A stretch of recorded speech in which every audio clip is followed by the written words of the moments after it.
پہلی خلافت کا دور تھا جب علی کو قتل کرنے کا منصوبہ ایک بار پھر بنا تھا. ایک شخص ہے جس کو علی کے قتل کے لیے مسجد میں بھیجا گیا اور اسے علی کو قتل کرنے کا طریقہ وضو کرنے کے بعد مسح میں بتایا گیا تھا.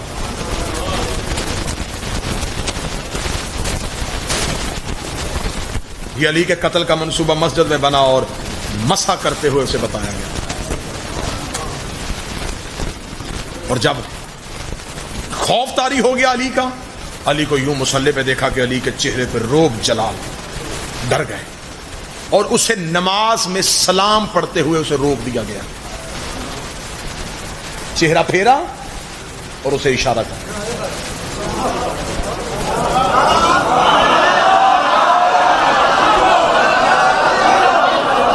امیر المومنین اپنی نماز تمام کی.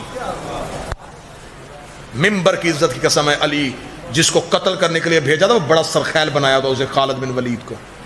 علی اس کے پیچھے آئے، علی نے اسے ہنسلی کی ہڈی سے پکڑ کے اتنے زور سے دبایا کہ اس کی چیخ نکلی. یہ کہہ کر انہیں کہا بتا تجھے کس نے بھیجا تھا. اس نے نام لیے. علی گریبان پکڑ کے ان لوگوں کے پاس لے کر گئے. تلوار نکال کے علی نے کہا تم نے اسے میرے قتل کے لیے بھیجا تھا. جب علی کا چہرے کا روب اور نیام سے نکلتی ہوئی تلوار دیکھی تو ان کی زبان سے آواز نکلی تجھے اس قبر کا واسطہ، ہمیں معاف کر دو. علی نے تلوار نیام میں واپس کر کے کہا اگر میرے پاس نبی کی وصیت نہ ہوتی کہ یا علی میرے بعد تلوار نیام میں رکھنا، پھر میں دیکھتا کہ تم علی کو کیسے کمزور سمجھتے. بس علی کی زبان، انہیں نبی کی وہ وصیت پتا تھی کہ نبی کے بعد علی لڑے گا نہیں. یہی تو وجہ ہے کہ مدینے کا ایک یہودی جب امیر المومنین کے گلے میں رسی ڈالی گئی تو اس نے علی کے قدموں میں گر کے کہا مجھے کلمہ پڑھا. علی نے کہا مدینے کب سے آیا ہے؟ اس نے کہا جب تو نے خیبر فتح کیا تھا، میں گھر بار چھوڑ کے مدینے آ گیا تھا. علی نے فرمایا میرے خیبر میں مسلمان نہیں ہوا، آج میری بے بسی پہ ہو رہا ہے. اس نے کہا میں نے تجھے خیبر میں لڑتے دیکھا ہے، میں نے تیری تلوار تیری انگلیوں پہ لہراتی دیکھی ہے، میں نے دروازہ بھی اڑتے ہوئے دیکھا ہے، تب مجھے پتا تھا تو اپنی طاقت دکھا رہا ہے. آج تیری یوں جھکی ہوئی گردن بتا رہی ہے تو خود نہیں چلتا، تجھے کوئی چلا رہا ہے.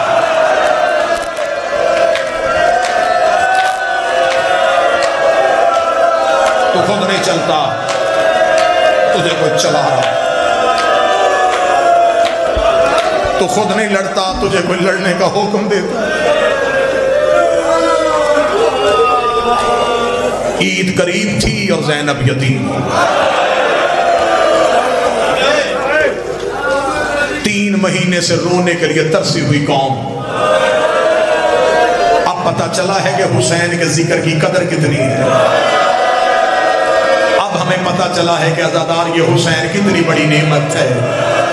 اب ہم گھروں میں چیخے مار مار کے کہہ رہے ہیں مولا ہم ہر چیز کے بغیر زندہ رہ سکتے ہیں، مولا ہم تیرے بغیر زندہ نہیں رہ سکتے.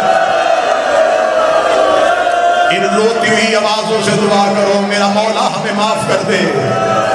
اگر ہم سے کوئی غلطی ہو گئی ہمیں معاف کر دے. ہم سے اپنی عزاداری نہ واپس لینا، ہم سے یہ نعمت عظمیٰ نہ چھیننا. ہم ہر چیز کے بغیر رہ لیں گے، ہم تیرے ماتم کے بغیر نہیں رہیں گے. یہ وہ قوم ہے جسے رونے سے سکون ملتا، جسے زخمی ہو کے شفا ملتی. فضائل زیادہ پڑ گیا. مصعب بس سیخیں بلند ہو گئیں، 2 سطریں پڑھ کے تمام کر دو. کسی بیٹی کا عید سے پہلے 90 سال کا باپ مر جائے،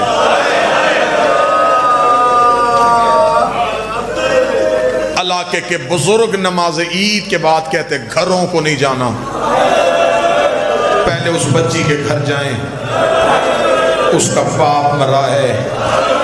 آج وہ دروازے کی طرف دیکھ رہی ہوگی، اسے جا کے اس کے باپ کا پرسہ دیں۔ عید والے دن بیٹیاں دروازے کی طرف دیکھتی ہیں، اگر چیخیں اس سے بھی بلند ہو سکے تو ڈرنا۔ 21 رمضان کو علی نے دنیا چھوڑی، 9 دن بعد کوفے میں پہلی عید آ گئی۔ علی کی بیٹیاں دروازے کی طرف دیکھ رہی تھیں، زینب کے گھر کا دروازہ کھلا، حسن کا پہلا قدم بہن کے گھر میں آیا۔ زینب تڑپ کے اٹھی، حسن کے گلے میں باہیں ڈالی، رو کے کہتی بتا بھائی بن کے آیا ہے یا بابا بن کے آیا ہے؟ حسن رو کے کہتی آج بھائی بن کے نہیں، آج بابا علی بن کے آیا ہوں۔ رو کے کہتی پھر بیٹیاں باپ سے جو مانگے باپ کو دینا پڑتا ہے، اگر میں تجھ سے کچھ مانگوں تو مجھے دے گا؟ حسن رو کے جو مانگنا مانگ، آج میں باپ ہوں تو بیٹی ہے، جس بندے نے گھر تک ماتم کرنا ہے۔ رو کے کہتی پھر میری منت ہے، ایک بار غازی سے کہے میرے باب علی کے کپڑے پہن کے میرے گھر میں آئے، میں غازی کو دیکھوں، مجھے میرا بابا علی۔ حوصلہ حوصلہ حوصلہ۔ ایک بار غازی سے کہے میرے باپ علی کے کپڑے پہن کے آ، میرے مالک اس ماتم کا صدقہ ہر شیعہ کو اپنی حفاظت میں رکھے۔ ایک بار غازی سے کہے میرے باپ علی کے کپڑے پہن، مجھے میرے گھر میں چل کے دکھا، میں چلتا ہوا غازی دیکھوں، مجھے میرا بابا علی یاد ہے۔ شہادت نہیں پڑھ سکوں گا، 2 روایتیں پڑھنا، اللہ میرے بھائی باقر شاہ کی بہن کو حسین کی بہن کے صدقے جنت میں اعلیٰ مقام عطا کرے۔ جتنے بھی آئے ہو میرا مالک، جتنے ہی ذکر میں بیٹھے ہیں، تجھے بی بی کے اجڑنے کا واسطہ، ہر عزادار کو اپنی حفاظت میں رکھنا میرے مالک، ہر جسمانی روحانی بیماری سے بچا کے رکھنا۔ 17 رمضان 40 ہجری، ضربت سے 2 دن پہلے علی نے کوفے کی جامع مسجد میں آخری تقریر کی۔ تقریر کرتے کرتے علی کی آواز، کوفے والو، میں نے کبھی کسی یتیم کو ستایا تو نہیں؟ کوفے کی لوگوں کی آواز نہیں، یا علی ہم نے تجھ جیسا عادل امام تو دیکھا ہی نہیں۔ علی رو کے فرماتے پھر میرے بعد یتیموں کو ستانا نہ، میرے بعد یتیموں سے اچھا سلوک کرنا۔ امیر المومنین نے تقریر ختم کی، مسجد کے صحن کے اندر کوفے کے لوگوں نے علی کو گھیرے میں لے لیا۔ یا علی، آج آپ کی تقریر میں یہ جملہ کیوں آیا؟ علی رو کے فرماتے اس کی وضاحت میں مسجد میں نہیں کر سکتا، ایسے کرنا شام کو اپنی عورتوں کو میرے گھر بھیجنا۔ کوفے کے لوگوں نے اپنے گھر جا کے اپنی پردہ دار اپنی عورتوں سے کہا آج علی نے تقریر کی ہے۔ آج علی رو رہے تھے، آج علی کے چہرے پہ روب نہیں تھا، آج علی کی سسکیاں نکل رہی تھی۔ اللہ جانے ہمارا مولا رویا کیوں ہے۔ ہم علی نے کہا ہے کہ اپنی عورتوں کو بھیجنا۔ کوفے کی عورتیں سروں پہ چادریں لے کے علی کے گھر کی طرف دوڑی۔ علی دروازے پہ بیٹھ گئے، علی نے گھر کا دروازہ کھولا، ایک ایک کوفے کی عورت علی کے قریب سے گزر دی گئی۔ علی کا گھر کوفے کی عورتوں سے کھچا کھچ بھر گیا۔ جب علی کا صحن بھر گیا، علی نے اپنے گھر کا دروازہ بند کیا، دروازہ بند گیا۔ فضہ بہن، فضہ کی آواز ہے جی مولا، فرمائے چراغ روشن کر۔ فضہ نے چراغ روشن کیا۔ علی کی آواز ہے فضہ میری زینب کے حجرے کے قریب آ۔ فضہ بی بی کے حجرے کے قریب آئی۔ علی نے اپنا چہرہ دیوار کی طرف کیا، رو کی آواز ہے میرے زینب کے حجرے کا پردہ ہٹا، کوئی سید مجمع میں بیٹھا ہے مجھے معاف کر دینا۔ فضہ نے زینب کے پردہ ہٹایا۔ علی کی آواز ہے فضہ چراغ زینب کے چہرے کے قریب کر۔ فضہ نے چراغ ہتھیلی پہ رکھا، کانپتے ہوئے ہاتھوں سے چراغ زینب کے چہرے کے قریب کیا۔ علی نے دیوار پہ سر مارا، آواز آئی زینب ایک بار اپنی چادر ہٹا۔ زینب نے چادر ہٹائی۔